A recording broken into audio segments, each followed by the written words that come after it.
А сейчас я расскажу вам одну поучительную историю. Я пою, заканчиваю петь, и поворачиваюсь, и такие сидят мама с папой. Типа not bad?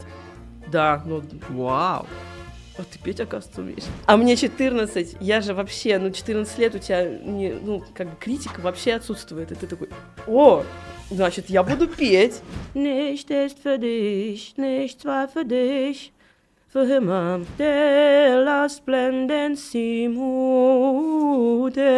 Даша просто в факте, ты не знаешь. Я базовичок сегодня. Да, сегодня Вам Даша приехал ответственна за базовичок. базу просто. Такая улитка, вот так вот поворачивается, на нее так вот воду льют, и она такая, типа... И такой там гутурал просто звучит. Я когда услышал живительные звуки Brutal Dead, и я вот так вот в зале просто занимаюсь. Друзья, приветствую вас на канале Ави.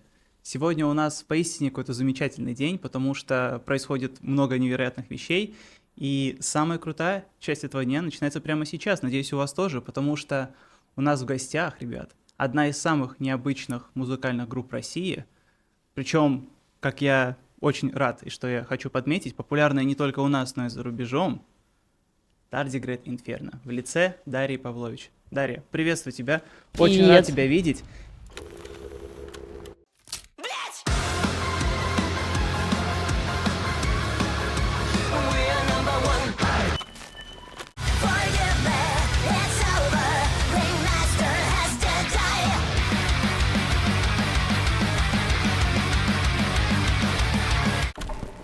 Как я уже сказал тебе немножечко заранее, естественно, я стараюсь отсмотреть, что есть с людьми, чтобы не быть очень монотонным, чтобы не задавать вопросы по 500 раз. Но в вашем случае было интересно, потому что я листаю и понимаю, что, их вот там раз-два обчелся, а при том, что группа-то вообще-то очень большая, и я не могу поверить своим глазам, когда я вижу, что так мало всего, и мне хочется вот сразу с лету спросить, почему именно сейчас ты созрел на то, что ты хочешь куда-то пойти? Потому что я уверен, что тебя звали много раз. Сейчас я подумала, почему бы и нет, тем более мы с тобой уже успели познакомиться, Да. и я уже поняла, что я не боюсь. То есть мне достаточно комфортно, и даже сейчас, я в целом, у меня не очень большой опыт вот таких вот общений, но сейчас я чувствую себя вполне комфортно. Это замечательно. Это то, за что я, кстати, недавно получил супер смешной отказ, который мне показался одновременно и комплиментом, и отказом, но он был невероятный. Знаешь, как была фраза «у тебя слишком уютно». И я такой, типа, ладно, окей.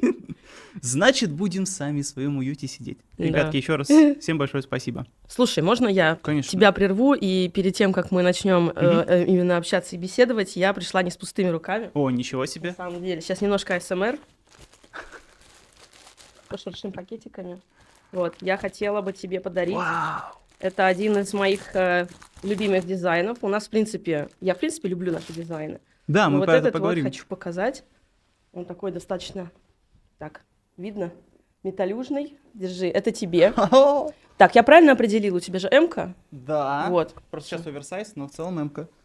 Вот. Clockwork, все дела, ребят, если вы шарите... Это ТикТок. Это, видишь, смотри, тихоходка обсыпается песком и превращается в надгробную плиту. Это ТикТок, это время, ход времени и его необратимость. Ребят, просто начинаются смысловые потоки. Спасибо большое. Это носи будет на здоровье. носиться с большим вообще удовольствием. Удивительно, но начнем сначала, просто потому что было смешно, когда я заходил в Google и искал информацию про Tardigrade Inferno, и мне, знаешь, прям вот у него есть какой-то яичный помощник, и он пишет: о группе неизвестно, когда она появилась, там первые какие-то записи датируются 2016 годом, и хочется от первого лица услышать какую-то вводную базу. Некоторые это знают, но многие посмотрят это в первый раз, и поскольку проект очень необычный, и поскольку в нем есть свои сразу заявленные приколы, хочется про это узнать. Слушай, я такой летописец из себя не очень хороший. Я сама недавно залезла в нашу группу и тыкалась, искала там, я уж не помню что-то там по делам. И тоже как раз-таки наткнулась на запись, что группа создана в 2016 году. Я такая, а что было-то тогда? Я уж не помню. Смотри, у нас... Мы с Сашей и Максимом, мы очень давно работаем вместе в музыкальной сфере. Первый раз мы встретились, это был 2007-2008 год мы с Сашей познакомились, Павловичем. И я тогда попала в группу, в которую он играл. Потом, в каком году, я уже не помню, году, наверное, а может быть тогда примерно, да, 8-10 год, мы познакомились с Максимом Белиховым. И вот с тех пор мы играли в одной группе, потом Макс сделал проект следующий, и потом мы сделали, скажем так, ребрендинг или как. Ну, то есть поменяли полностью проект. Мы раньше играли что-то больше похожее на арт-рок. Ну, вот что-то такое вот. Тоже в авангард куда-то шли. Но мы поняли, что мы хотим тяжелее, хотим вот этих вот дарк-кабаре, цирковых вайбов, и мы сменились вообще. То есть это нельзя сказать даже, что это из этого проекта получился этот. Мы сделали новый. Но с теми же людьми. Ну да, у нас только вот барабанщики менялись. Сейчас у нас уже долгое время Андрей. И мы, мне кажется, сейчас устоялись вот как ячейка большая. Да, мне очень нравится. Мы сделали первые записи, первые 3. То есть вот этот вот EP, самый первый, который мы выпустили. Мы про это сейчас поговорим. И потом пошло-поехало, вот. Смотри, здесь просто у меня, почему я про это спрашиваю, потому что вы сразу выбрали довольно конкретное направление. Ну вот кабаре, дарк, метал, да, вот его, если так можно охарактеризовать, наверное, да, сейчас нужно сказать, его в конце, наверное. Он пишут, в целом это авангард метал. Но мы сами решили себя назвать дарк кабаре метал, потому что мы взяли дарк кабаре, он как бы достаточно акустический, скажем так, и добавили туда death metal. Ты же понимаешь, что, в принципе, ну, вот сейчас нас, условно, смотрят музыканты, и непонятно, в какой момент твоей жизни вот ты сидишь и думаешь, вот так вот, ну, просто листаешь такую группу, что нам играть? Вот death metal, black, dark кабаре, пойдет. Ну, то есть, почему, откуда вот это желание? И, ну, я уже понял, что у вас было до этого небольшое, ну, как бы авангардное направление, но, тем не менее, вот в dark кабаре единственная группа, которую я знаю, ввиду своей необразованности, это вот Tiger Lilies, наверное, единственное, что я могу сказать. Это, безусловно, круто. Когда на них смотришь, ну, иногда возникает желание, что было бы прикольно, чтобы у них какие-то были тяжелые гитары, но на этом как бы то желание останавливается. А у вас вокруг этого построена целая огромная мифология, и это, ну, очень круто и странно. Ну, вот так вот как-то получилось. Макс, он вообще любит всякую... Мы все любим всякую странную музыку. Из нас, из всех, наверное, я больше люблю что-то такое более попсовое, скажем так, да, если не метал, можно попсой назвать? Нам можно. Вот, я, например, вот обожаю Корн, например. И как-то вот слушаешь, например, есть группа Крича Фича, есть группа Stolen Babies, они потяжелее, там женский вокал, у него тоже такой достаточно низкий, объемный вокал, и есть экстрим. Ну вот как-то хотелось больше металла. То есть вот это, ну, как бы нравится, но хочется больше тяжелого, больше, да, давай. И вот, значит, надо сделать самим. И вот стали делать сами, стали придумывать названия, стали, ну, вот это вот интересно, давай сделаем вот так. И у меня сразу начинается, я вообще вот любитель всякой театральной ерунды, я очень люблю, например, группу Queen, у меня так это прям вообще кайф. Ну, не сказать, что они прям театралы, вот как раз-таки Dark Cabaret, вот это вот чистая такая театральщина. Ну, там шторы должны быть обязательно, скажем так. И самое главное — это дух отчаяния. То есть это вот что-то такое, знаешь, прокуренное, пропахшее виски, и ноги замерзшие, и там все отсыревшее, и ты живешь и как-то вот, и встаешь, идешь куда-то там в похмелье, и все плохо, и там собака любимая умерла и так далее, и денег нет. Вот какое-то вот это вот отчаяние, внутренние проблемы, и вот это вот все мы берем вот так вот и придумываем какие-то истории, вот что-то вот как-то вот так вот все происходит. Удивительно. Странно. Удивительно. Ну, правда, удивительно. Обычно просто это бывает так, что пацаны наслушались какой-то модной волны, которая была в тот момент, и такие: металкор. Идем играть металкор на английском. Ну, надо на английском. Ты умеешь? Ну, не очень. Пойдет. Ну, конечно, не без этого. Естественно, мы же тоже... Мы не просто там, знаешь, сидим как сумасшедшие профессоры и придумываем там, так, здесь должен так вот звучать. Иногда выглядит это. Ну, отчасти, да, конечно. Приходится иногда и помучиться, и приходится посидеть и что-то там прям намозговать. просинтезировать, да, что-то вот как-то. Но все равно у нас очень часто так, вот это риф крутой, вот это звучит круто, все будем делать.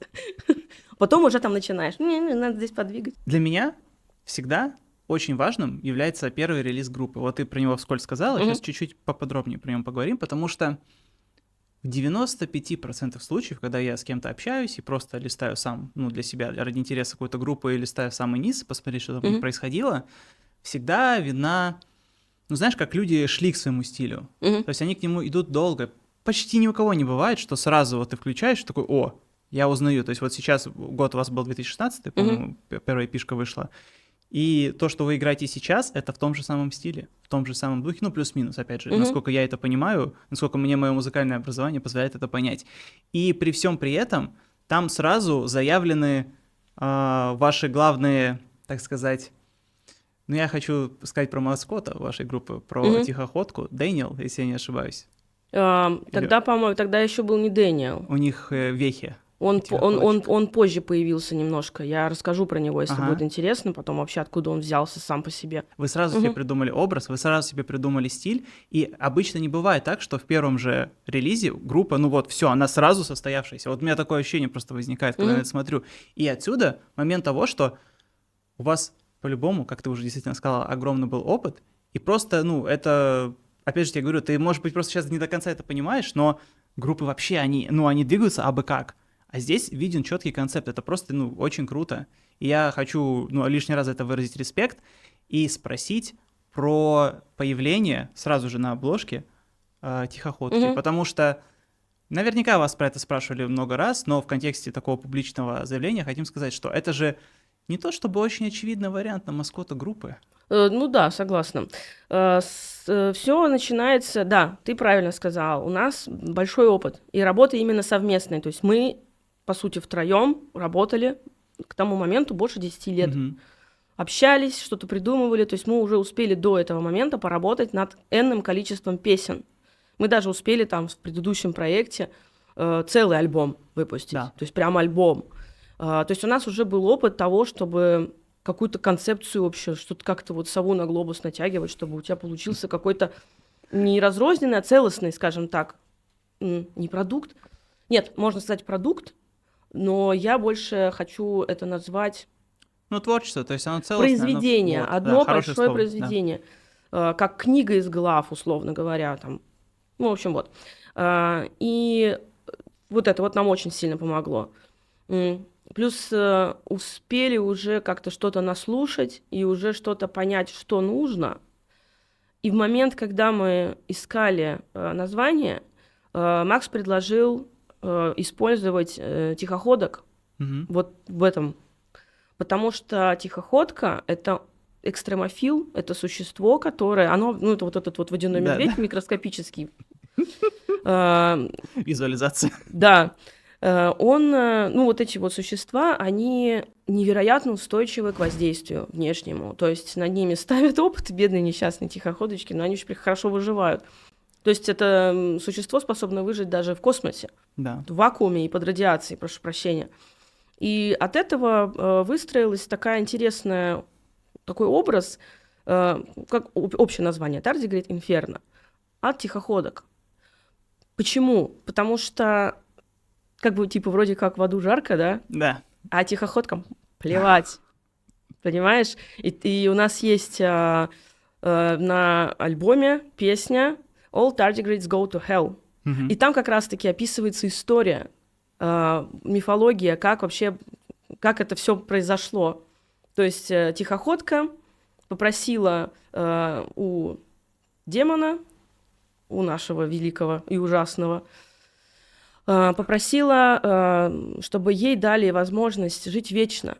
А он ей ответил: я не могу все эти законы перешагнуть через них, но я могу сделать так, чтобы ты все вот это мог спокойно переносить.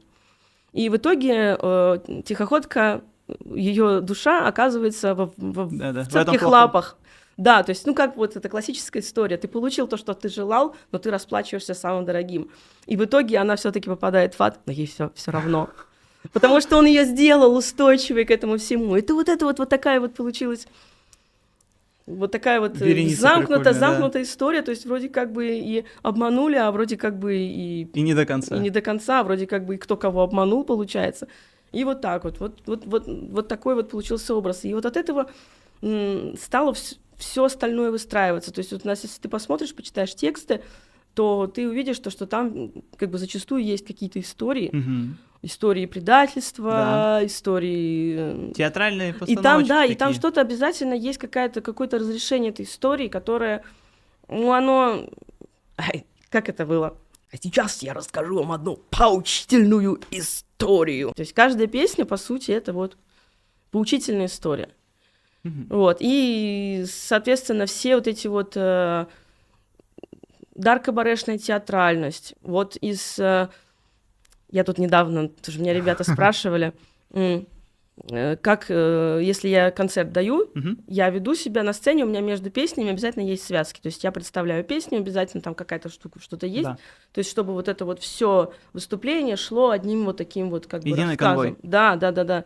У нас есть и встыки, то есть бывает, когда я и не говорю между песнями, мы делаем такое большое шоу, чтобы песня за песней, чтобы ты погружался в это и прям кайфовал по полной. Вот. И я, на самом деле, это взяла от питерских грайндкорщиков. Мы с Сашей ходили в юности очень часто на концерты, на гиги грайндкорщиков. И я вот оттуда взяла это. То есть вот эти вот очень милые разговоры между песнями, но там они, конечно, не такие, как у меня, но тем не менее, мне это очень впечатлило и запомнилось, и я решила вот это тоже подтащить, понимаешь? Да. Про тихоходок я же, естественно, полез в Google тоже смотреть какую-то информацию, и мне очень понравился один сюжет, который, мне кажется, насколько я знаю, у вас вроде бы как нет про эту песню, но звучит как просто сюжет для вашей песни. По-моему, в 2019 году Израиль отправил шаттл на Луну. Ты знаешь про эту историю? В общем, они отправили шаттл. На этом шаттле были, естественно, экземпляры природных существ. В том числе были тихоходки. То есть там было что-то ДНК человеческое, что-то. Шаттл приземлился и разбился. То есть эксперимент, очевидно, неудачный, да, как говорится в меме. Но при этом тихоходки выжили почти со 100% вероятностью. И, возможно, за это время они заселили Луну. Я думаю, вряд ли они заселили, потому что там все-таки условий для жизни нету. Но... Но как минимум они в анабиозе могут там существовать сколько угодно. Да. Знаешь, что капельку воды, знаешь? Да. Просто давай воды. Я оттуда такой. Какой-нибудь следующей экспедиции, и так просто кто-то... Ребят, чтобы точно не промахнуться, море ясности. Вот когда будете на Луне, там вот кратеры моря ясности найдете, и вот в море, да, капельку воды в море пустите, и посмотрим, что будет. Может быть, вдруг это... это просто мне показалось, что чисто сюжет для песни. Знаешь, тихоходки... Слушай, это забавно, и она там ждет теперь, сидит и ждет. Она ждет того самого избранного. Короче, слушай, здорово, реально, еще раз говорю, это настолько необычный маскот, и обычно, вот я помню, что мы с Арманом из Монопартов тоже рассуждали на тему того, что у группы может быть какое-то там свое животное, вот у них, например, гиены сейчас, и мы тоже там что-то это как-то с разных сторон на это смотрели, но я начал себе представлять у вас какого-то другого маскота и понимаю, что нет, вы действительно, вот эта чудаковатость, она и здесь тоже проявляется, и а самая лучшая сторона вот этой чудаковатости, просто... Блин, это мы сейчас реально как будто бы говорим об обычных вещах, а ты вот про это сейчас рассказывал, ты же, все так-то довольно странно, но прикольно. И мне зачастую бывает обидно от того, что у вас в текстах заложено столько всяких приколюх, но, опять же, по понятным причинам, мы про это сейчас чуть попозже поговорим, но они еще и непонятны на 100% нашим слушателям, то есть поскольку они на английском языке. Скажи, пожалуйста, почему было решение сразу петь на английском языке? Его больше людей на планете просто понимают. Мы хотели заполонить весь мир. Правильно, в смысле, минимум весь мир нам нужен, а лучше еще и пару планет. Да, причем желательно таких обитаемых, целеньких. Просто, да, это самый универсальный язык, он достаточно, скажем так, простой, если можно сказать так. Это, конечно, не китайский, он намного проще, чем русский язык. И для именно пения английский язык попроще. Вот именно по произношению английский попроще. Вот. Это было основное. Просто чтобы больше людей могли понять. И я, конечно, намучилась, если честно, вот так вот, если я откровенно сказать, я намучилась. Вот первые эти 3 песни, перед тем, как они вышли, я с 3 людьми занималась. Да, вот о чем и речь. Это То же есть, на самом деле труд огромный. Да, мне казалось всегда, ой, ну я хорошо говорю, у меня всегда в школе хорошие оценки были, в универе хорошие оценки были. Так работает. То есть там понимание, все, то я могу говорить там что-то, да. И когда ты начинаешь именно это делать, как этот тасманский дьявол, помнишь? Да. Вот такое вот. Пошла за... Чисто в Я начало. сейчас запишу эту прекрасную песню. Мгм. Но при этом, мне кажется, что у нас просто был такой большой и достаточно громкий момент с Lead Horizon, что их в комментариях достаточно часто ругают за их... Я видела, да, этот Да-да-да-да. кусочек. Мгм. Да, за их акцент. У вас, опять же, у вас очень много иностранных комментариев под кликами. Я листал, я вообще ничего такого не Да, увидел нигде. именно вот русскоговорящие оставляют комментарии. Та же самая история, я как раз-таки хотела об этом сказать. Да, говори. Именно, ну, это, конечно, очень немного, тьфу-тьфу-тьфу. Мгм. У нас вообще, в принципе, каких-то комментариев от негативных, ну, на пальцах можно посчитать, рук и ног. Вот, и да, комментарии русскоговорящие оставляют, что типа это Недовольны. рязанский акцент, там еще что-то. А так никто и не заметил ничего. Мне наоборот, кто-то говорил, тоже русскоговорящие, мы думали, вы иностранцы, мы думали, вы из Германии. Ну, то есть я вот такие вот слышала, потому что вот это все-таки жестковатость, вот это вот, Присутствует. она есть, да. То есть ты как хочешь, не хочешь, она останется. У меня есть приятель, друг, он австралиец, он мне сказал, как-то мы что-то с ним разговаривали, он мне сказал, что ты как носитель языка не заговоришь никогда. Вот просто никогда. Но вот приблизиться к какому-то более-менее уровню произношения, конечно, можно. Здесь надо стараться. Если ты особенно знаешь, что у тебя там что-то не получается, надо практиковаться, чтобы это устранить. А если никак, надо, значит, это сделать так, чтобы это была твоя сильная сторона. Да, сделай свою слабость своей сильной Да. стороной, абсолютно точно. Всем советуем. И, конечно, безусловно, надо стремиться улучшать себя, но при этом загоняться по таким вещам не надо, потому что музыку в первую очередь слушать ради музыки. Ну, это если, да, брать да, музыку. если Так. мы говорим за музыку. А это так в жизни. Сами поймите смысл этих слов. Слушай, ну вот, конечно, я тоже, когда музыку слушаю, я поначалу текст, Мгм. особенно раньше, это сейчас у меня уже есть некоторая профдеформация, Ну, я конечно, уже ты сейчас вокалистка, начинаю ничего себе. вслушиваться там, как фонетически, как все поставлено, ну, вот эту вот фразировку начинаю выслушивать, так, здесь можно было и поглаже сделать. Но, с другой стороны, я ценю больше правдивость. То есть мне, например, может быть наплевать на то, какая кривая фразировка, но я понимаю, что там сказано. То есть я верю человеку, который это спел сейчас. Он спел не просто там, а он спел, и я чувствую его боль. Вот что самое главное. Я сейчас скажу тоже честно, как я думаю, очень многие люди, которые сейчас этот видео смотрят, в том числе, узнали про вас не с первой эпишки, а с кавера. Просто потому, что это был супер бенгер, его увидели вообще все. Ребят, если что, говорю про кавер на We Are Number One, на Lazy Town. Это же еще мультик был, да? Да. Не мультик, Не мультик, это детское шоу. Да, детское шоу. Я помню, что после вашего кавера появились переделки на всяких рэперов с этим. Ты видела такое? Нет. Ну, просто вставляли песню условного рэпера под этот бит и как-то его переделали. Ну, короче, то есть движуха пошла очень дикая, очень большая. И сейчас со стороны вот какого-то полета кажется, что песня для кавера выбрана вообще неочевидная. И мне очень хочется узнать историю создания этого трека и клипа. Опять-таки Макс притащил эту идею. Макс, ты просто гений. я не Макс знаю, что гений. сказать. Так, Макс, у нас в этом смысле группа еще больше я тебе подкину к необычности этой группы, потому что у нас автор проекта, автор основного материала, автор идей, я бы сказала, идеолог. Я называю его мастер-майнд проекта. Да. Максим Белихов, он басист. Так что басисты всего мира. И вот сюда еще. И вот сюда, басисты всего мира. Будьте собой. Мы за вас, ребят. Да. Вот, он нашел вот где-то эту песню, я не знаю, если честно, знала где, до этого? нет, я не знала, и принес, показала, такая, нифига себе, а там прям, это не песня как песня, а там вот эти вот, вот эти вот штуки есть. Я такая, это может быть интересно. Когда вы поняли, что у этого какие-то нездорово большие охваты начались? И мы увидели, что там, во-первых, растут цифры, А во-вторых, мы увидели, что делают всякие, как Vimeo или как-то это Ага. вот, ну, в общем, маленькие, типа, не гифки, а маленькие отрезочки делают, типа, видео-мемы из этого. Вайны. Вот это вот. Очень народу это что-то понравилось. Вот. И как бы очень много кто писал, я помню, что... Так, они чё? Они из Питера? Да. То есть вот это единственное, мы вот это вот добавили.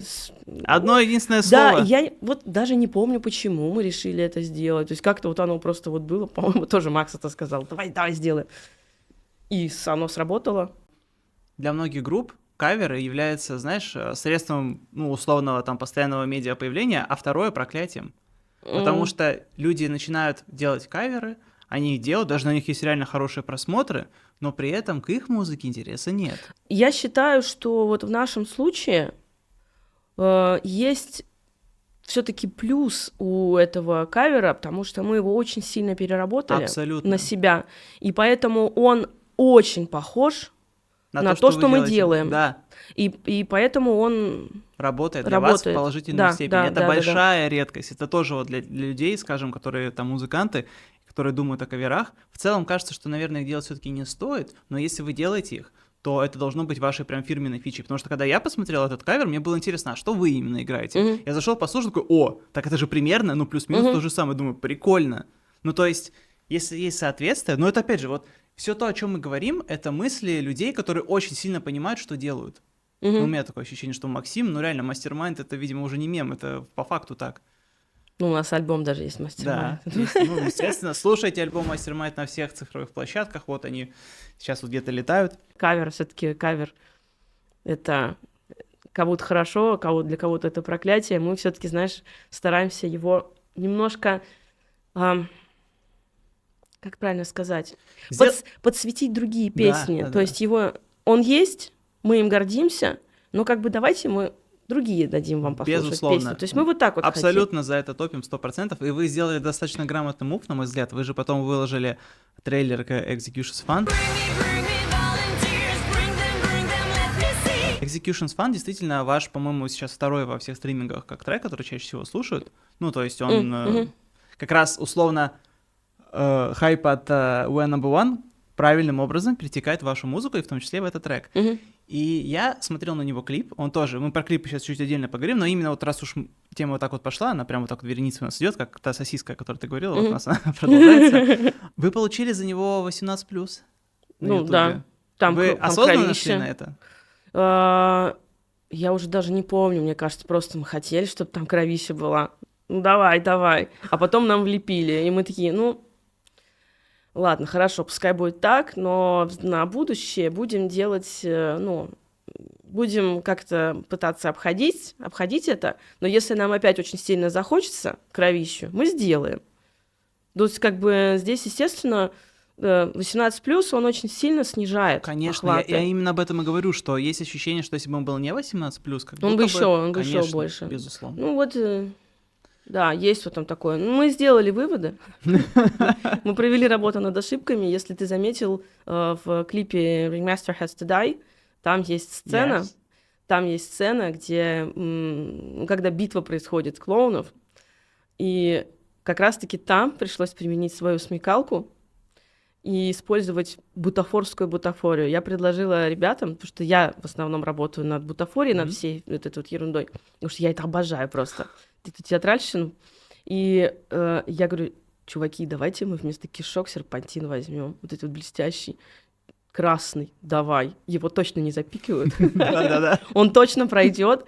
Но это как бы серпантин, но при этом, то есть если ты, ну, как бы присмотришься к этим кадрам, когда он так вот делает, и этот серпантин вылетает, он прямо так выглядит круто. Эффектно. Очень круто. И там же были тот же нарезанный серпантин, тот же красный, что нам нужно было, чтобы он был вот именно вот такой вот красный. Мы взяли тот же серпантин, нарезали, я дома его ножницами сидела, чикала на мелкие кусочки. А потом, когда мы снимали, там вот этот момент, где рингмастер кашлять начинает. Он типа должен кашлять кровью. Да, но у него... вот эти конфетти вылетают. Вот, и я не знала, пока не начали снимать, насколько этот конфетти липучий. Да? извините меня, злоебучий. Это просто кошмар какой-то. То есть я его набираю в рот, и я понимаю, что он вдыхается. Да-да-да, то есть он вовнутрь летит, идёт, да-да. и я языком вот так вот заткнула рот. Короче, встала вот так вот, как птенец. И Саша мне вот так вот насыпал в рот серпантин, вот эти вот конфетти. Я потом...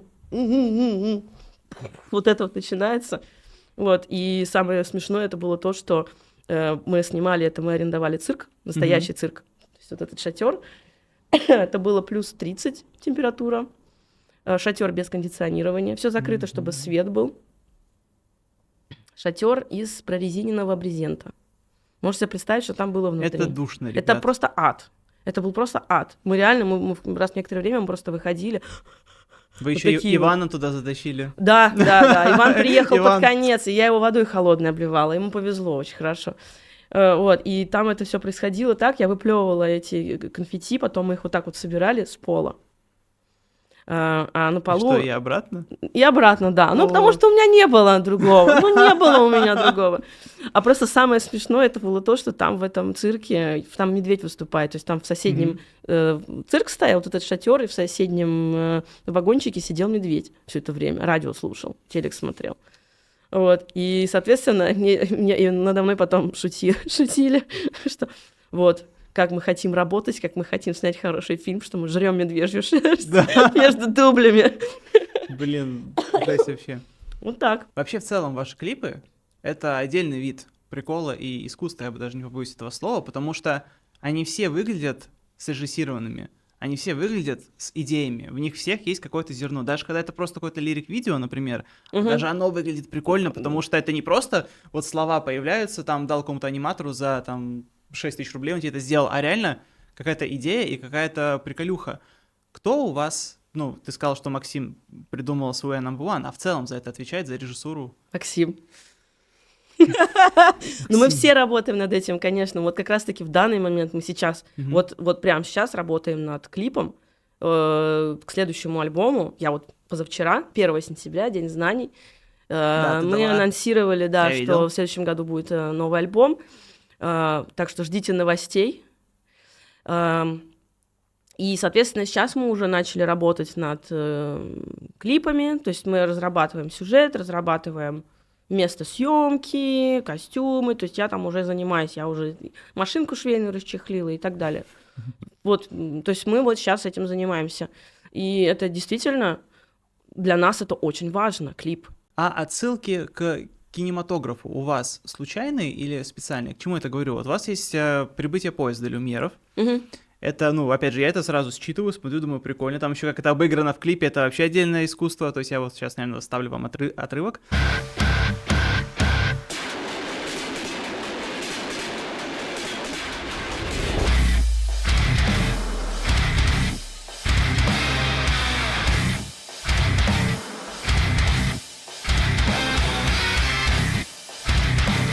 У меня есть ощущение, что совершенно точно, ну, видимо, поскольку этим Максим занимается, присутствует некое образование режиссерское или ничего такого нет? У вас есть какая-то связь с миром кино? Есть, ну, как... Во-первых, это любовь к кино. Это самое главное. Это база. Это самое Всё на главное. любви строится, ребят. У каждого из нас свои какие-то вкусы есть. У нас есть очень много общего, как суслик сейчас сделала, общего. Но при этом у нас есть и достаточно значительная разница, и поэтому мы можем друг с другом как-то вот коллаборироваться, как с музыкой, так и вот с визуальным вот этим вот эстетическим чувством. Ну, ты понял, да.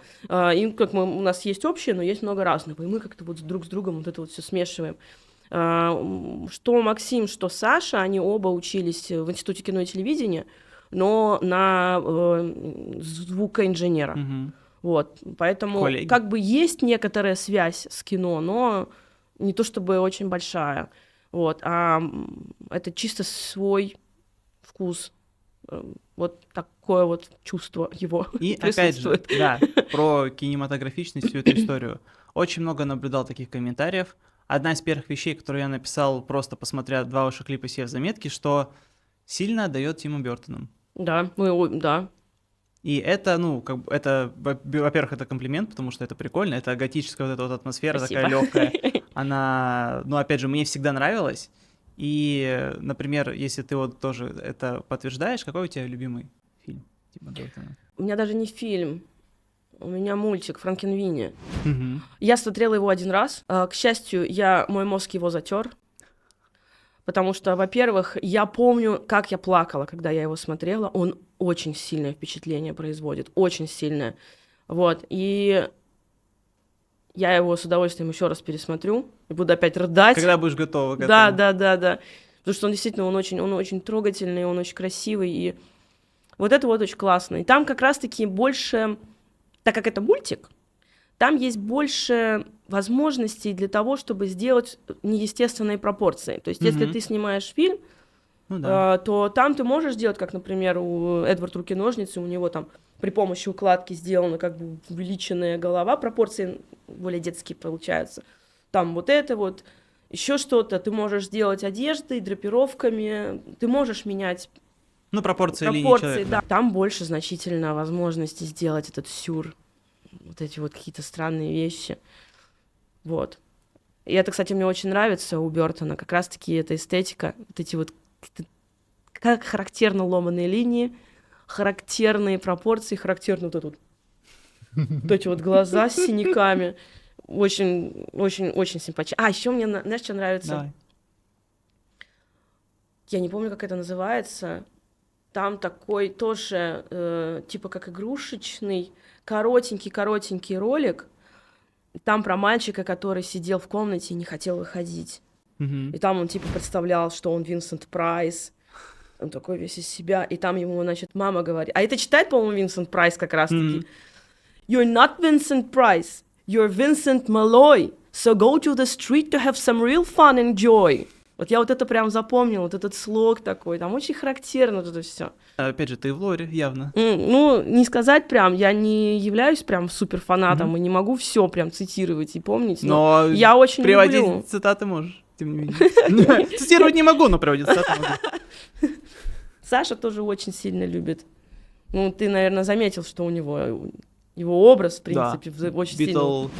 Битлджус. Его называют Битлджусом, он на самом деле не хотел Но этот образ. похоже. Да, он получает. У него еще это очень у него в органике. Он сам такой по себе, вот он, у него его личность, он такой трикстер сам по себе, он такой вечно может подколоть тебя, знаешь, такой.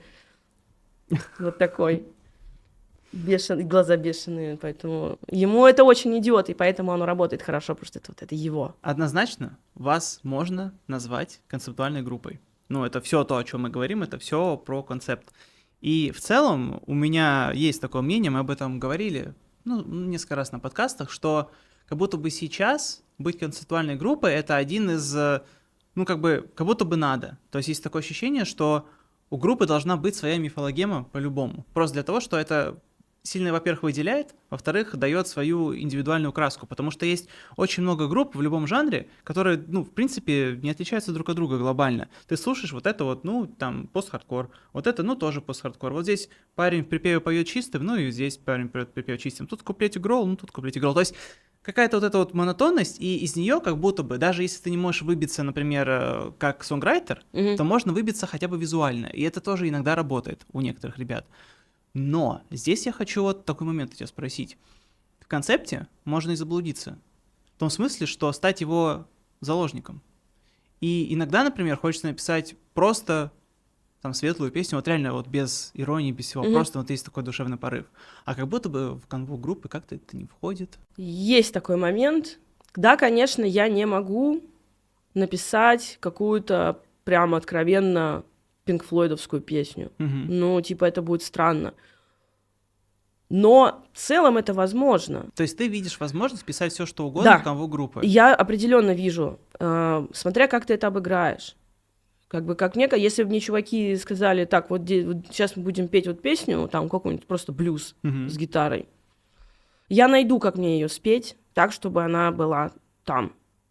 Я не буду петь ее именно, знаешь, отдельно просто, как-то что-то. Я обязательно использую свой характер из этой группы. То есть ты сможешь меня узнать, Да, скажем вот так. Очень И хорошо. да, я не могу сделать прям совсем супер по-другому, но на самом деле я очень много чего могу вставить, такого, чего, казалось То бы, есть не не надо вставишь. недооценивать Да, ваш да, концепт. да. Просто смотри, я к чему говорю. Вот есть условные Born of Osiris, например, да? Прогрессивные металлокорщики, которые условно, короче, и главная фишка, что у них в свое время был вот этот египетские гармонии. И ты понимаешь, что вот у них уже вышел там какой-то там 5-й или какой альбом, и там просто опять эти египетские гармонии. И ты такой, ну ладно. То есть у тебя вообще не возникает никакого ощущения это слушать, потому что это уже переиграно очень много раз. И вот этот момент есть, ну, по крайней мере, я не боюсь за вашу оригинальность, потому что вы всегда найдете какое-то решение, но просто интересно, была ли у вас такая вообще дилемма в голове, например, что мы снова делаем, вот сейчас вот выйдет 3-й альбом, как бы надо же как будто бы чем-то удивить? Слушай, мне кажется, это у каждого творца, который действительно делает, давай скажем так, на совесть, или как-то, то есть если ты действительно хочешь сделать что-то хорошее, то ты будешь, естественно, постоянно каждый раз себя... Ну, копаться в этом. Да, ты будешь постоянно сравнивать себя с собой, себя с другими, и постоянно критике подвергать то, что ты делаешь. И, естественно, вопрос, не повторяю ли я сам себя, он возникает. И переоценка каких-то, песен, материала, каких-то конкретных моментов, она действительно происходит. Я уж не буду сейчас, это достаточно скучные детали, как это все происходит. 1 000 000 чатов, не надо. Потому что на самом деле вот это одно дело, когда ты там что-то написал, придумал идею, а потом ты уже начинаешь ее... Прорабатывать? Да, И это уже не так весело это не и весело, задорно. да, это не весело, нифига. Скучно, как распевки, как тренировки, скучная рутина. Она есть всегда. Вот всегда. И да, действительно, думаешь о том, не повторяюсь ли я, не будет ли скучно. А с другой стороны, бывает у тебя наоборот, когда как раз-таки задача такая. Я хочу, чтобы у меня сейчас вот было вот так. Всё. Абсолютно точно. То есть это опять зависит от того, как ты это обыграешь. У тебя ж на музыке не заканчивается твой музыкальный проект. Это далеко не только музыка. Это, вот как ты сказал, что мы целый лор вокруг этого обстроили. Да, конечно. Это, я считаю, это очень важно. И это намного более интересно, чем просто слушать. Факт. Даша просто фактит. Не знаю, что- Я базовичок сегодня. Да, сегодня Вам Даша приехал ваш ответственна за базовичок. базу просто. Друзья, небольшое короткое объявление. Как вы можете видеть, на подкасте я выгляжу довольно прикольно. А все почему? Все благодаря Нике Феллини, бренду одежды, который я рекламирую уже, получается, не в первый раз. По промокоду AVI20 вы получаете скидку в размере 20% на весь ассортимент товаров Ники Феллини. Переходите по ссылке, вводите промокод, покупайте красивые вещи и наслаждайтесь жизнью. А мы продолжаем. Спасибо за внимание. Ты несколько раз сказал как раз про характерное пение свое. Мгм. Можно тебя спросить, как ты училась петь? Как-то, кое-как-то. Серьезно, у меня нету музыкального образования. Мгм. Я не пела до 13 или 14 лет. До 14. 14 лет папа купил домой, медиацентр. Мгм. Там Да, 5 колонок. CDD. Да. Это первое, это после зажевывающего Да. кассетника, это было просто, что это такое? Тут еще такая Шайтан-машина. пищалка, тут еще вот такой сабвуфер, боже мой, это вот все это, а еще он такой серебристое, блестящее. И, значит, в коробке в комплекте лежит микрофон такой с золотистой этой головой. А что это такое? Это что, тут можно в него петь? Караоке? И вот папа купил 2 диска караоке, и, значит, все, давайте петь. И я стала петь, и я, помню, что... Я же не помню, какую песню я пела. И я пою, заканчиваю петь, и поворачиваюсь, и такие сидят мама с папой. Типа not bad? Да, Вау. а ты петь, оказывается, умеешь. Она такая, а я умею? А мне 14, я же вообще, 14 лет у тебя, критика вообще отсутствует, и ты такой, значит, я буду петь.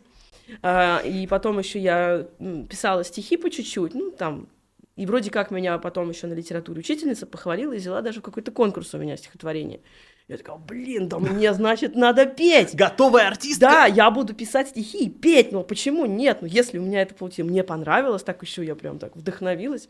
И вот давай там тогда еще был сайт Сланда, искать себе группу, там, чуваки, вот я вокалист, ищу там гитарист, никакого материала, ничего нету, просто хочу петь. Вот. И потом действительно как-то так вот нормально и нашлись чуваки. И мы ходили на репточку раз в неделю, ну, еще школа, База, старшая это школа. классика. Раз в неделю ты идешь, там 3 часа орешь, и потом. Ну, то есть я никаких ничего специального, просто там что-то кричала, что-то там пыталась петь.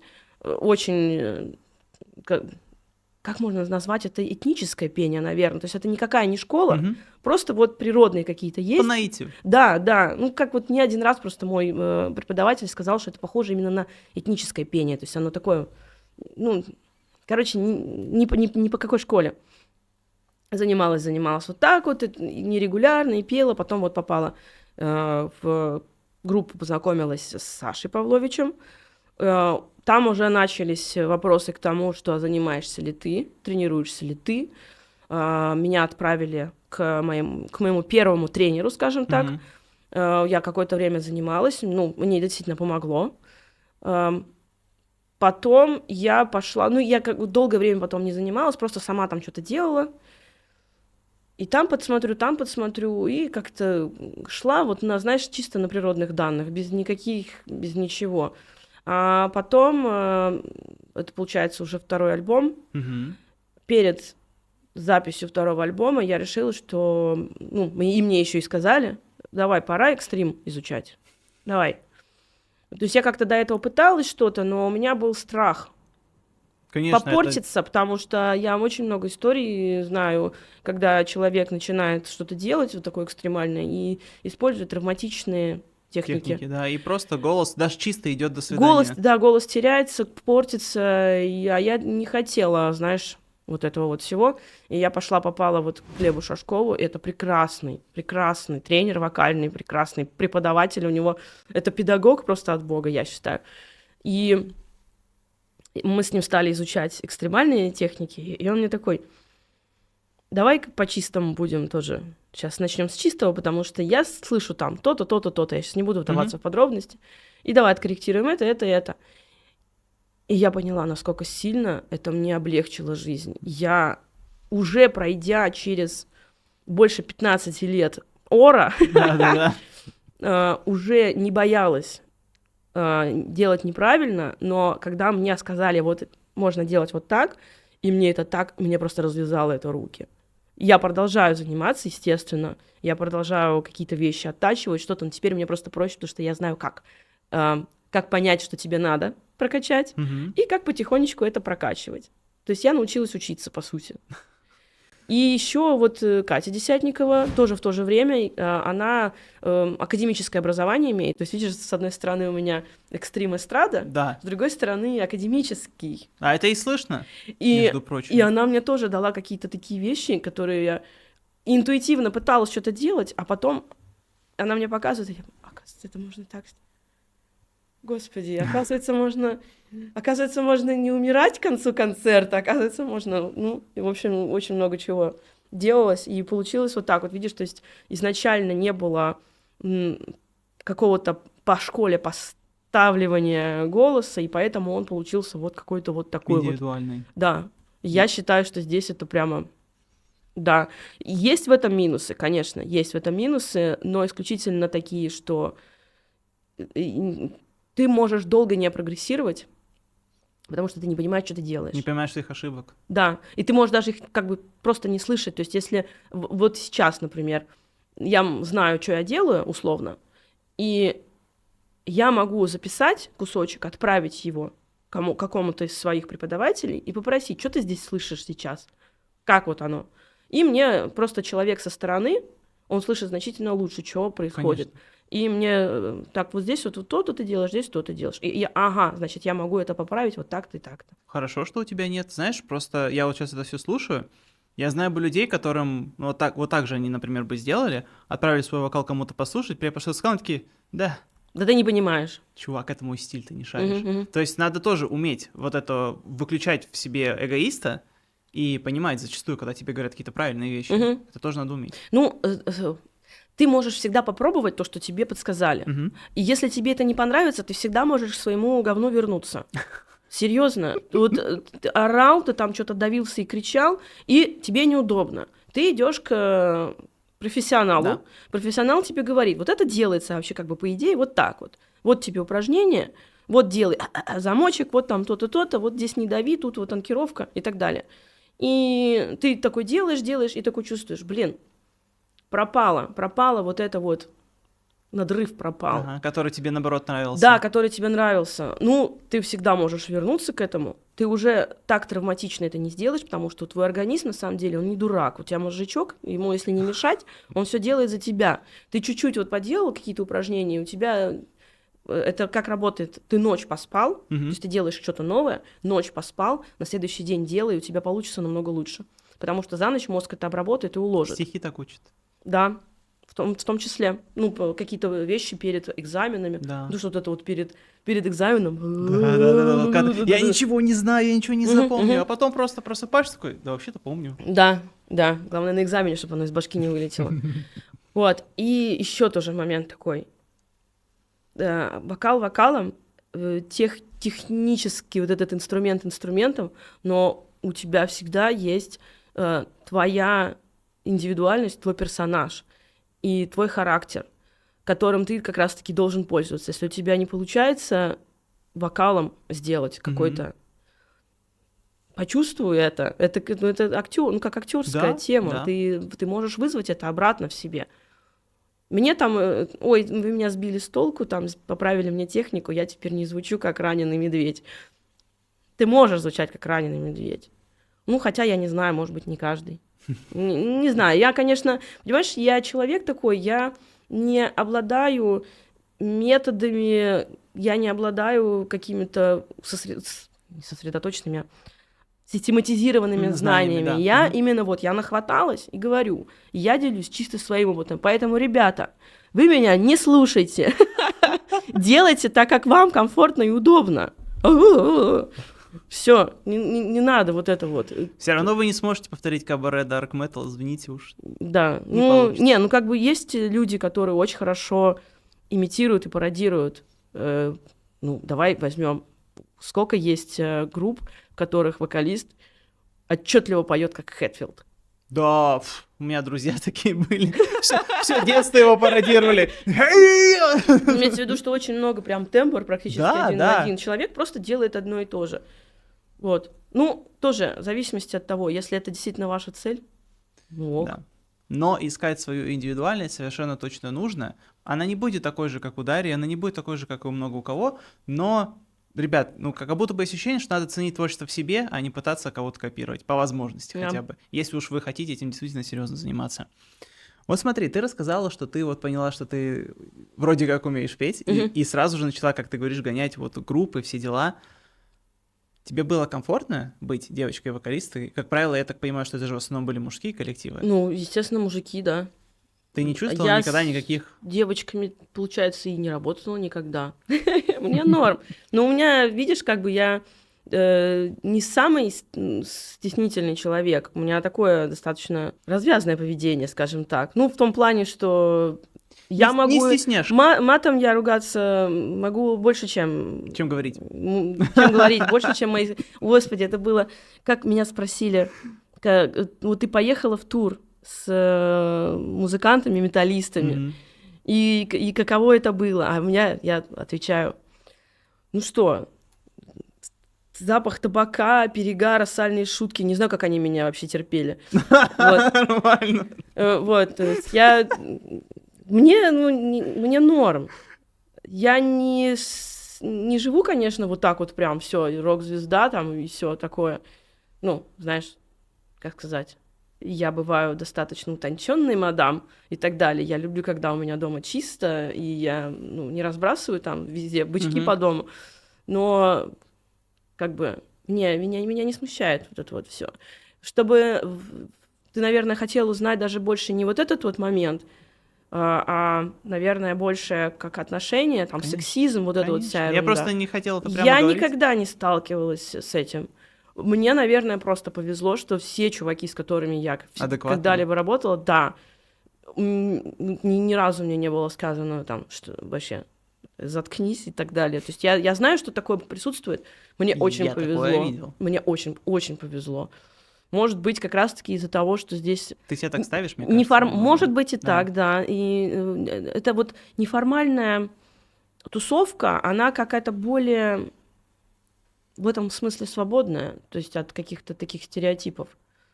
Да, женщин-музыкантов не очень много, но это, я думаю, связано просто тупо с физиологией. Тупо с физиологией. Понимаешь, их еще и часто пытаются сексуализировать. Да, есть И такое. иногда я даже не знаю, что на этот счет говорить. Вот, то есть, когда я вижу ситуации, что, условно, там девочка, она поет, и она пытается выглядеть красиво, для себя, Мгм. и ты видишь, что ей пишут, просто там в комментариях, и хватаешься за голову, думаешь, Я сталкивалась, я не могу сказать, что прям кибербуллинг, но у меня, было, да, такое, конечно, когда в личку могут написать тебе какую-нибудь сальную фразочку. По первости мне было действительно очень неприятно, потому что ты...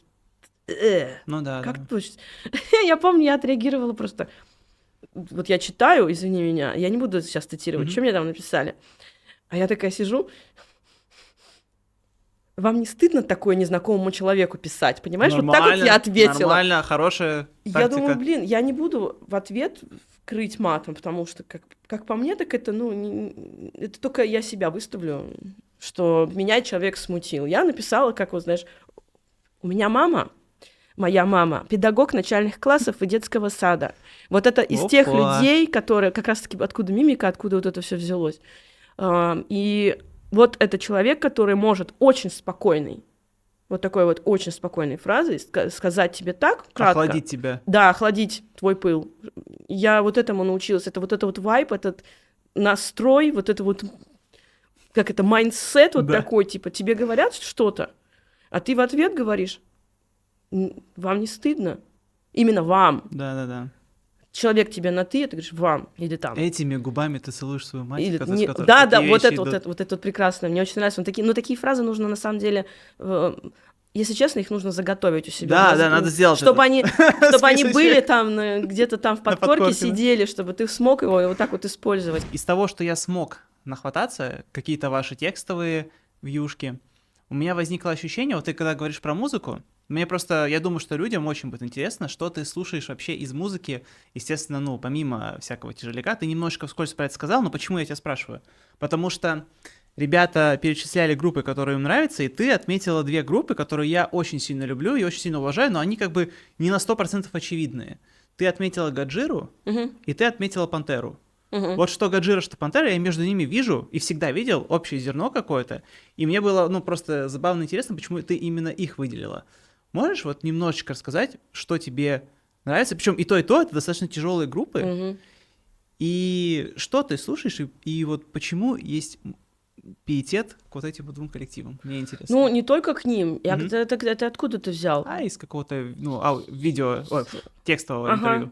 Там просто я не только их, на самом деле, я еще очень сильно люблю, ценю группу Корни, я уже сказала. Да, ты сказала про это. Я очень люблю Deftones.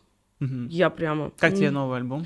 Я еще не успела его послушать. Почему? Потому что я хочу послушать его сесть именно. И прям такая, я прям слушаю альбом послушать, Deftones, выйдите, дверь Да, у меня пока не было такого. Я, честно говоря, даже думаю о том, что я хотела бы себе виниловый проигрыватель и сидеть именно винил вот так вот, кайфовать с ним. Я потом расскажу. Стала вникать в эту тему вообще винилов. То есть у меня не было. Там огромный мир, в котором можно плавать бесконечно. И там...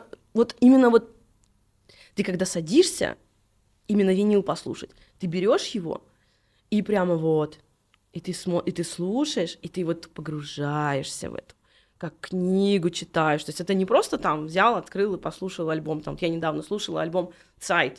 Тоже я его как бы мельком слышала несколько песен с него, но мне было никак тоже не сесть, не послушать. Я уже думаю... ладно, как-нибудь уже хотя бы его послушаю, и я его в зале, я ходила на дорожке, это мне скучно, это я ненавижу, но надо. И я поставила альбом «Сайт», да, и я слушала его. и кайфовала хотя бы так. Но это все-таки не то. Вернемся все-таки к вопросу, что меня опять Да, это Остапа мне понесло. нравится это слушать. Ребят, я уверен, что вам тоже это нравится. Мы хотели поговорить с Дашей, мы говорим с Дашей. Рамштайн — это вообще One Love. Мгм. С самого 13 лет мне было, папа подарил мне на тот момент сборник Мгм. «Херзеляйт und Sehnsucht», первые 2 альбома. И я просто... Такая, И я просто, боже... Вот как раз-таки тогда я начала стихи писать, Мгм. потому что мне стало интересно, что он говорит, потому что немецкого я не знаю, не знала, неважно. И начались вот эти вот первые гугления, что там, и какой перевод. И мне так понравилось. Я смогу сравнить тексты Тиля с текстами, с поэтами Серебряного века. У него вот это вот образное. Там есть вот это вот грязище, Мгм. но она очень органично там. Там это не выглядит, как тебя посылают куда-то или что-то. Я вот писала у себя в каком-то из своих текстов, из статей, что Тиль мне напоминает как какая-то очень большая темная сущность, которая осознает свою тяжеловесность, Мгм. мощь и то, что она несет вокруг себя огромную энергию. И он в аккуратных, мягких башмаках ходит по полю, чтобы траву чтобы не испортить поле. И то есть вот он вот такое вот у меня впечатление производит, то, что там темнейшее что-то. Мгм. Такие страсти кипят, такой котел, и вот он очень нежным голосом может петь что-то, какую-то боль свою. И это очень круто. И мне прям это сочетание вот подачи вот этой, и то, что у него голос-то очень низкий, при этом он нежно это может делать. И вот эта вот его поэзия, я буду писать. Первые, конечно, попытки писания, это... То есть я там беру... Я забыла, как называется эта песня. Nicht ist für dich, nichts war für dich, für immer. Я не помню, как Мгм. она называется, но ты понял. Я вот на эту ритмику давай какие-то там писать Свои какие-то тексты, стихи. да. Да. То есть просто вот мне понравилась именно ритмика, как она двигается. И мне захотелось вот прямо хорошо, тоник-силлабически все там написать, чтобы все было красивенько. И потом вот уже начинаются вот эти вот уже дальше какие-то эксперименты. Вот, поэтому Рамштайн, и вот с этого, собственно, началась моя любовь к тяжелой музыке. То есть вот спасибо. Мне кажется, Тиль вот из тех людей, которые, знаешь, если сказать ему спасибо вам за то, что вы меня Мгм. к этому привели, он скажет, извини, пожалуйста. Да. Я видела кусочек, где он подписывает, к нему подходит там, кто-то, ребенок, по-моему, это был, типа, он подписывает ему, я люблю вас, прости. Я не виноват. Да. Вот. Ну, так, в общем, хорошо, Рамштайн. Я недавно выставлялась на Тьме как раз-таки картины Мгм. свои. Там у меня она существует картина, которой я посвятила Рамштайн. Я потом, если хочешь, покажу тебе. Ну и сейчас она вот так вот появляется, оп. Я уже мыслю монтаж. Ага, Дурачок. я скину тогда тебе это. Вот, мне очень нравится эта картина, я прям ей горжусь. Потому что рисовать я тоже не умею, но рисую, понимаешь? Очень хочется, очень хочется. Это вообще прекрасно, когда есть порыв. Да. Поэтому, ребята, если что-то там не получается, или у меня не умею, мне надо научиться, делай. То есть Просто делай. у тебя преимущественно, ну, все равно так или иначе тяжелая Тяжелая, музыка. да. Я очень люблю... Есть группа, называется Готхард. Мгм. Я не знаю, с какой они сами страны, честно. У них есть альбом, там средневековые песни. Там про Деву Марию невинную и Deus так Vult. далее. Там очень прикольные.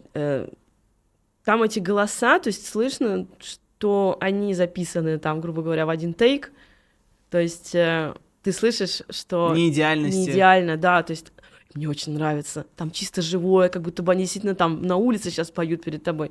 И там была очень интересная история вообще, как я услышала этот альбом. Я ездила на репетиции, это было кучу лет назад, к чувакам в Пушкин, и меня подвозил каждый раз барабанщик. Мгм. Он ехал к себе домой, завозил меня. И по дороге, значит, он ставил какую-то музыку интересную. И тут вот он поставил вот этот альбом, и там была песня Stella Splendens, она длится, по-моему, минут 8. Очень монотонная. Stella Splendensimo Deo. И так далее, и так далее. Я могу сейчас слова переврать.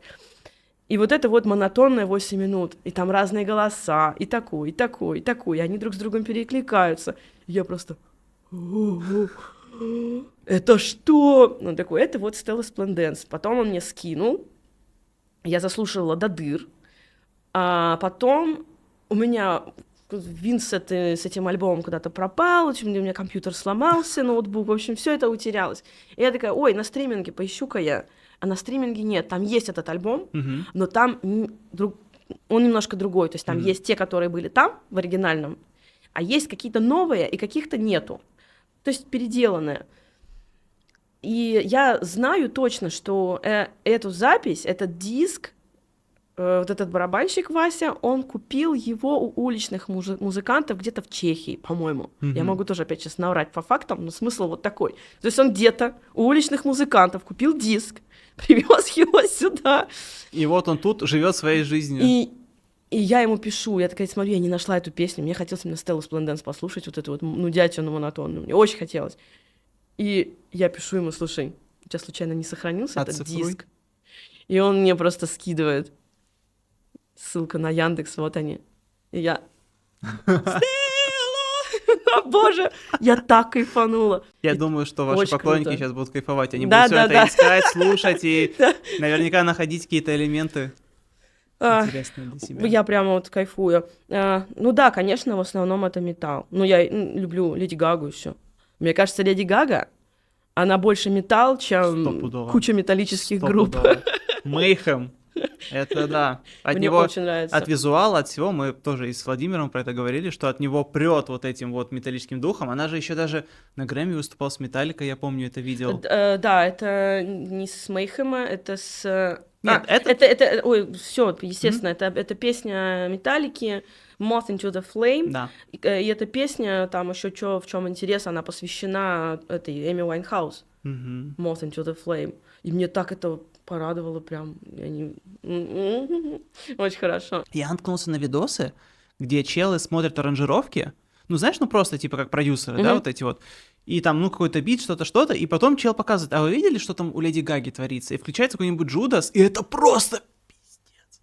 Какая там невероятная работа, какие там движения, как там ломаются ритмы. То есть, кажется, поп-музыка, что? А потом, когда ты это просто препарируешь, блин, ребят, я честно вам скажу, я не знаю человека, который может так написать поп-музыку, как условно написан инструментал Джудаса. Это мы еще не говорим о вокале, который там спродюсирован невероятно. В общем, там, ну, реально, Леди Гага — это топище просто. Да.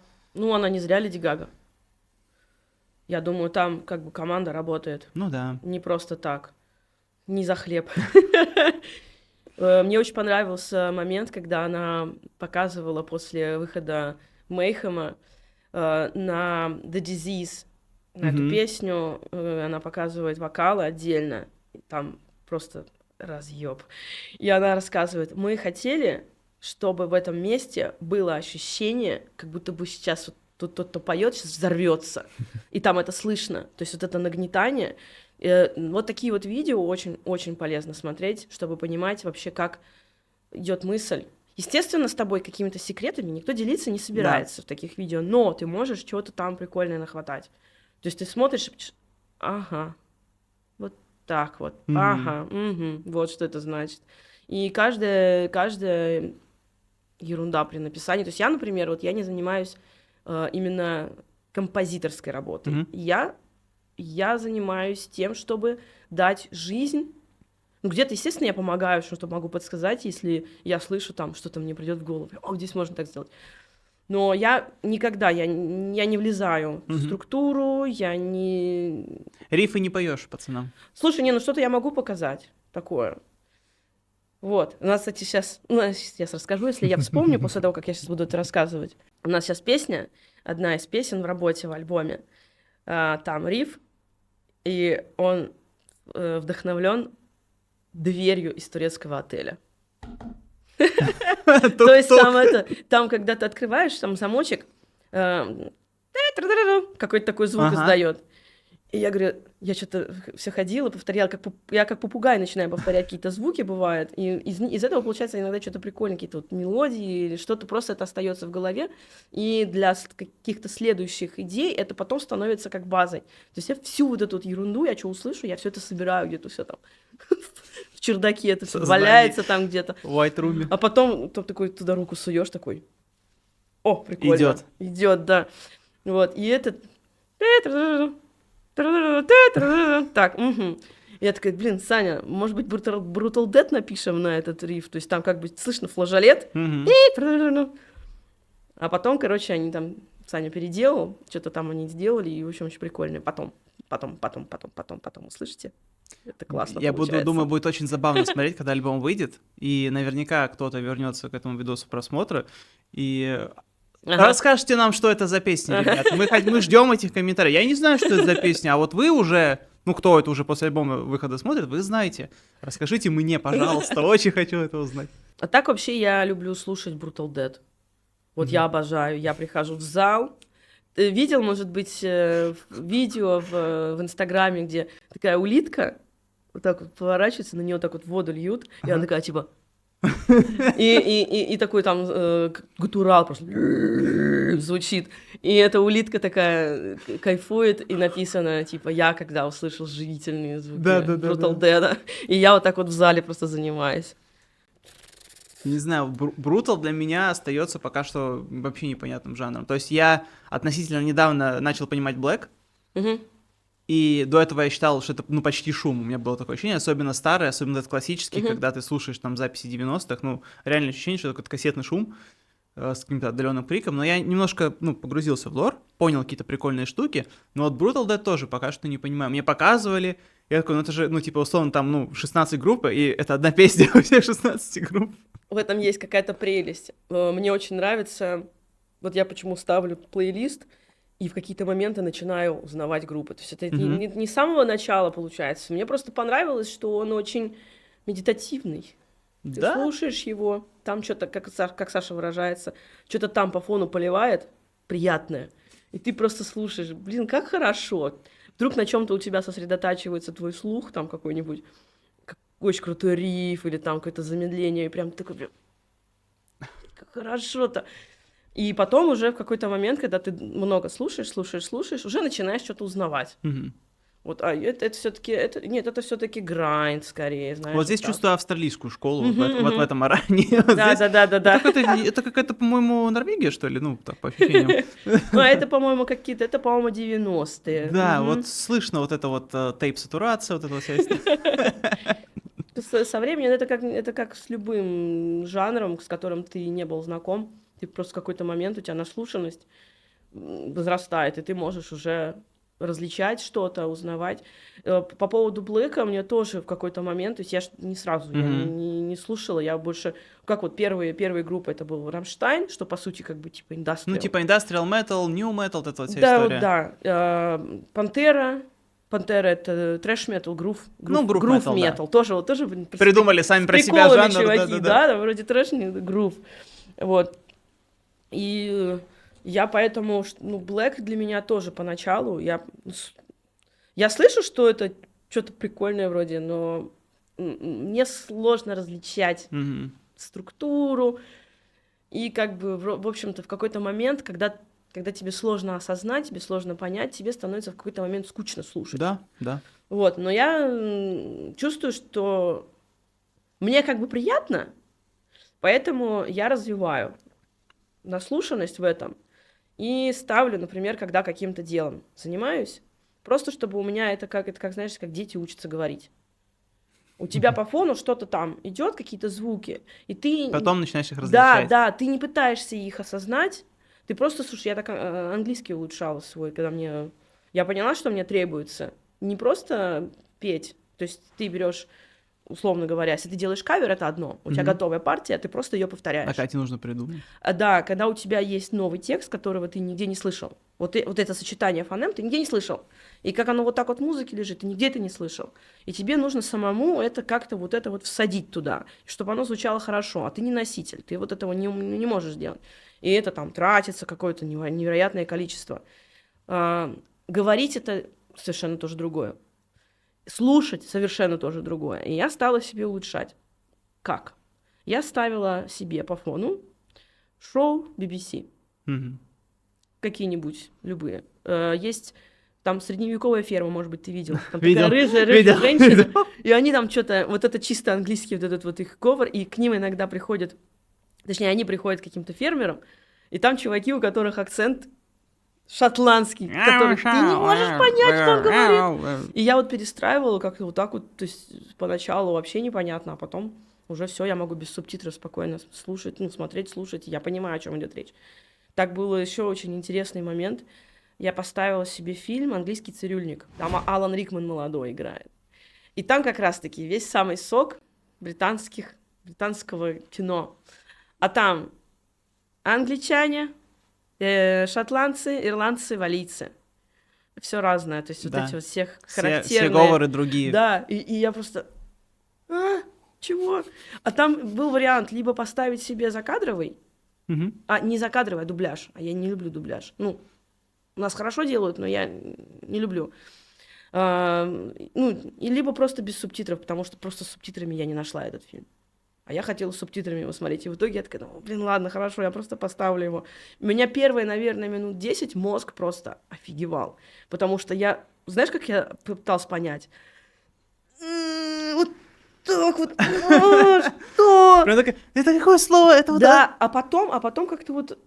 Мне пришлось приложить невероятно. Я сидела, потела просто. Что ты говоришь? А потом все нормально. И я все понимаю.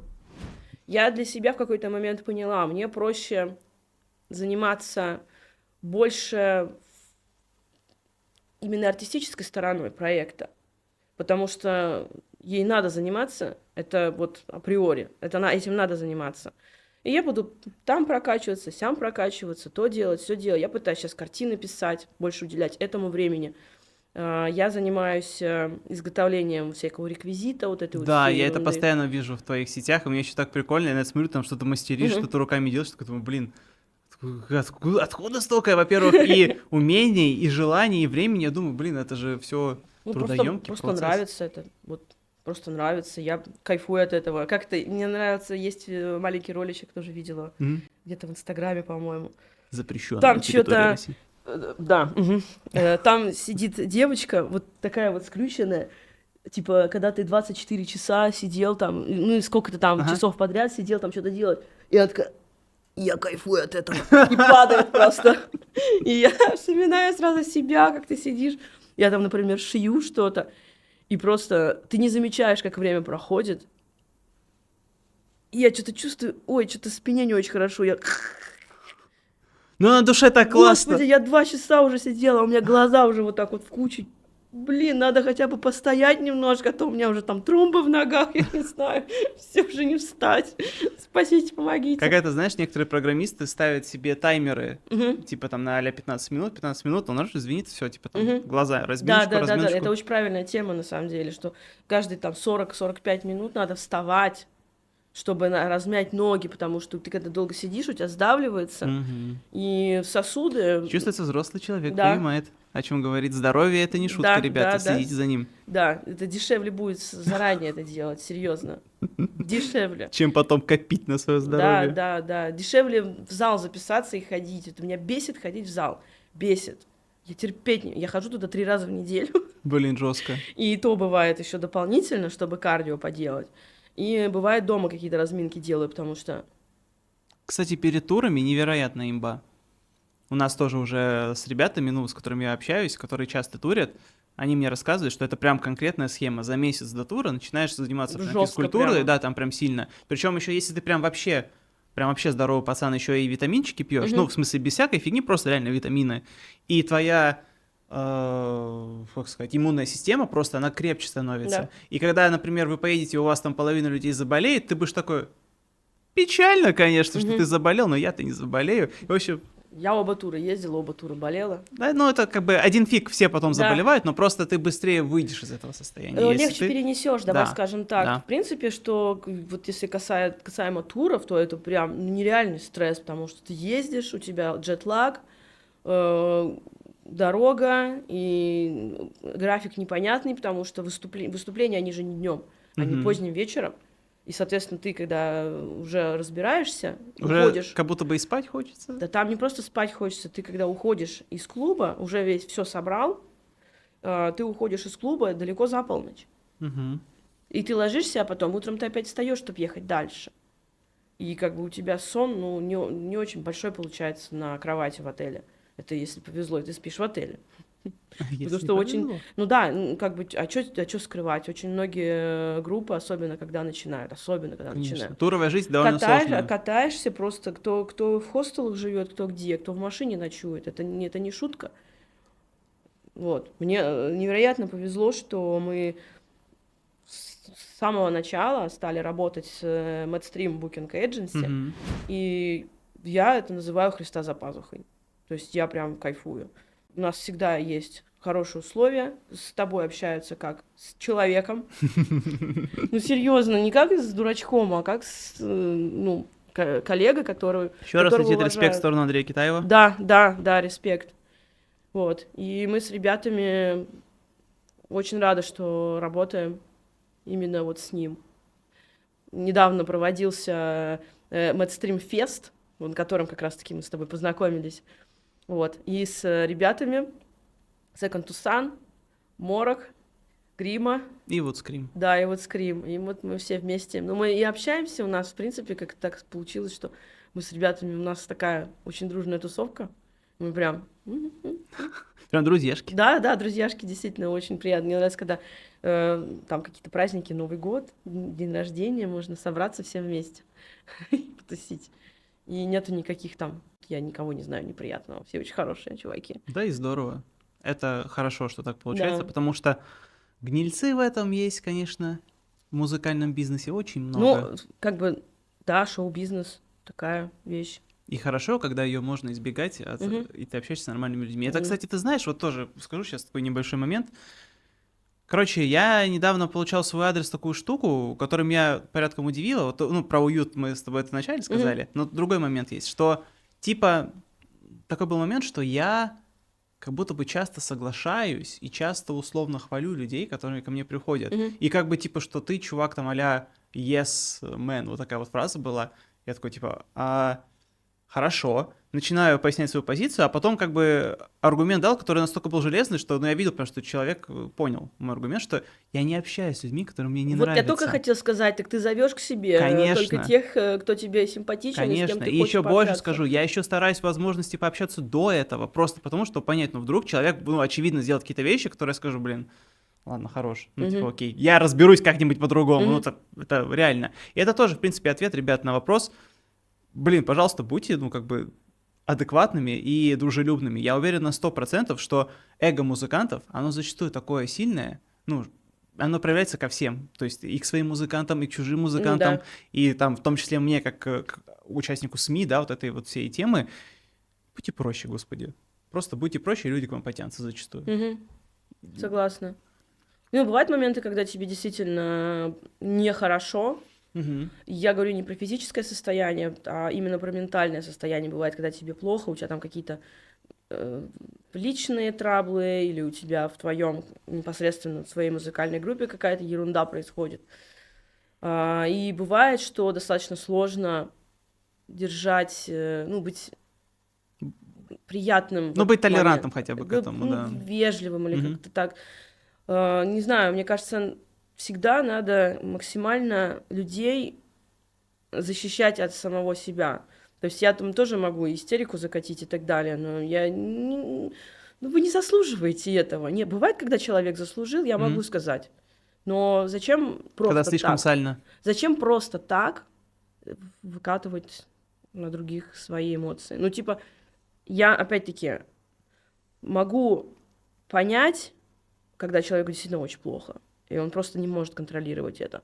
Но, ну, вот надо стараться просто. Надо просто стараться как-то это Держать в в себе. себе, да, держать. Рассказать это своему психотерапевту, а не вываливать это на коллег, потому что коллеги потом будут тоже ходить Загруженные. загруженные, это совершенно верно. Это... И в конце концов, в какой-то момент просто этот котел переварится в голове, ну, как бы начнет литься наружу, и будет всем неприятно. Есть тоже, вот могу еще такой момент сказать. Есть необходимость, конечно, делиться со своими коллегами какими-то негативами в том числе, чтобы что-то выяснить. То есть это, мне кажется, это нормальное поведение в любой ячейке, в любом маленьком обществе, то есть это что в семье, что в каком-то вот коллективе, потому что музыкальный коллектив, ну, в частности, такой вот, как у нас, он по-семейному построен. То есть мы очень с ребятами поддерживаем тесную связь, и ты не можешь до конца что-то в себе держать. И что если тебя что-то прямо бесит, желательно это сказать.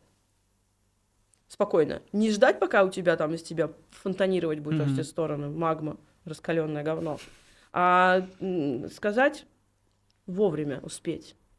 И просто, чуваки, мне плохо. Я могу, например, своим сказать, чуваки, мне плохо. Я устала. Помогите. Да, помогите, я могу это сказать. В этом нет ничего такого, да, ребят. Да.